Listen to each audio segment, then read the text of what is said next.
माँ ओम शक्ति नमो नमः। आइए आज हम बात करते हैं त्योहारों पे।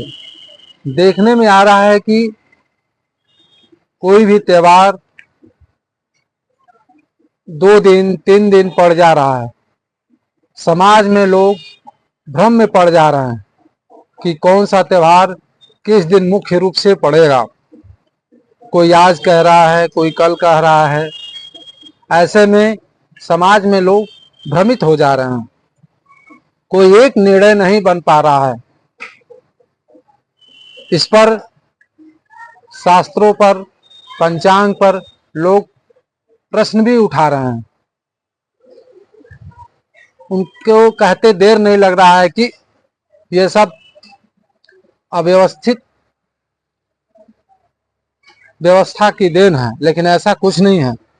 मैं आज आपको बताना चाहूँगा कि हमारे सनातन धर्म में, संस्कृति में जो त्योहारों का निर्धारण होता है, उसका मुख्य आधार होता है।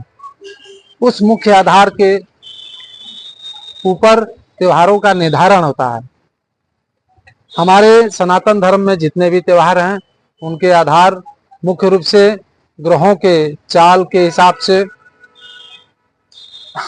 सूर्योदय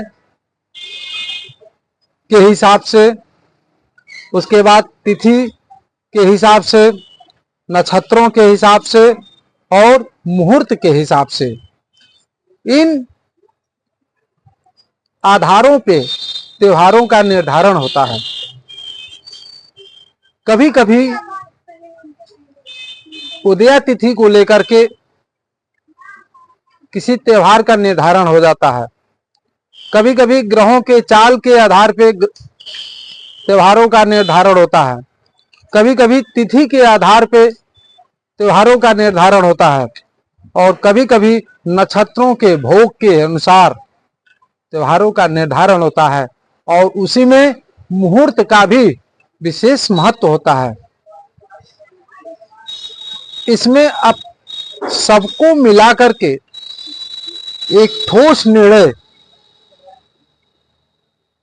होना चाहिए और उसी को मानते हुए सबको अपने सनातन संस्कृति के आधार पर त्योहारों का निर्धारण करके त्योहारों को मनाना चाहिए।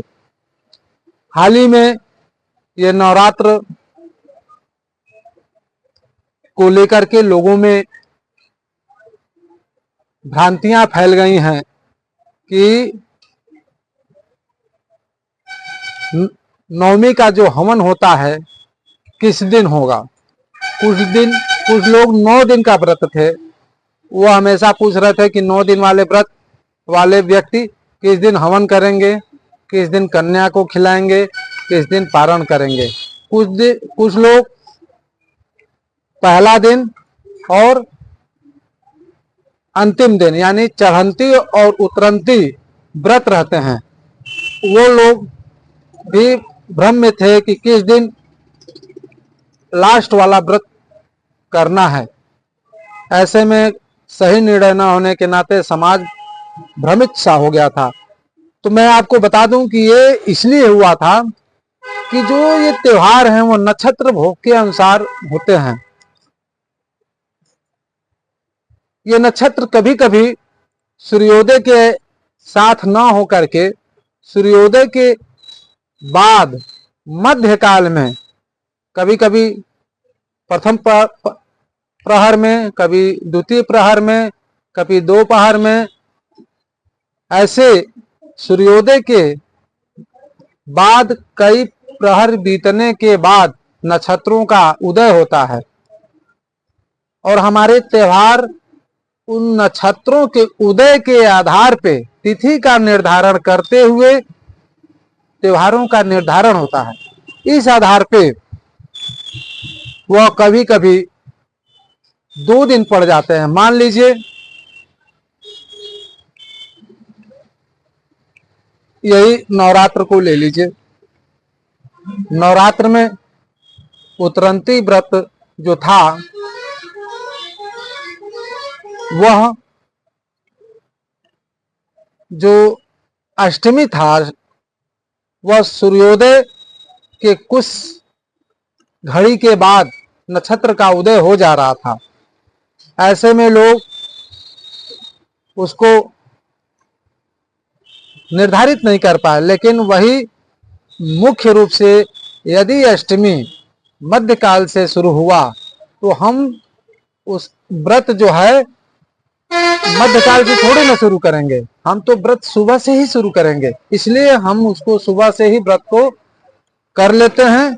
अब वो नक्षत्र दूसरे दिन दोपहर तक भोग करता है।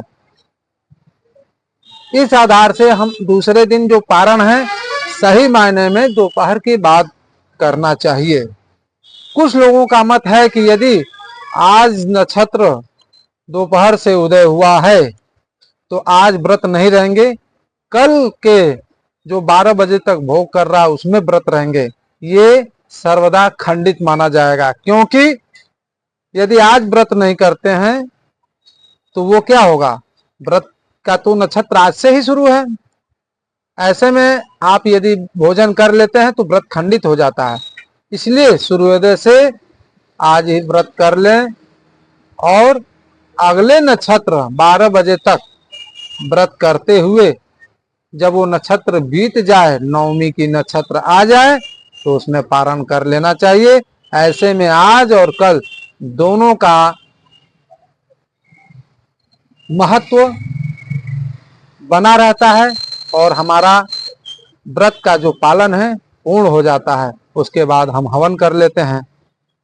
इसी तरह से मानना चाहिए और किसी एक तिथि का नक्षत्र के अनुसार त्योहारों का निर्धारण करते हुए हमें पालन करना चाहिए। उदया तिथि, नक्षत्र, ग्रह, मुहूर्त और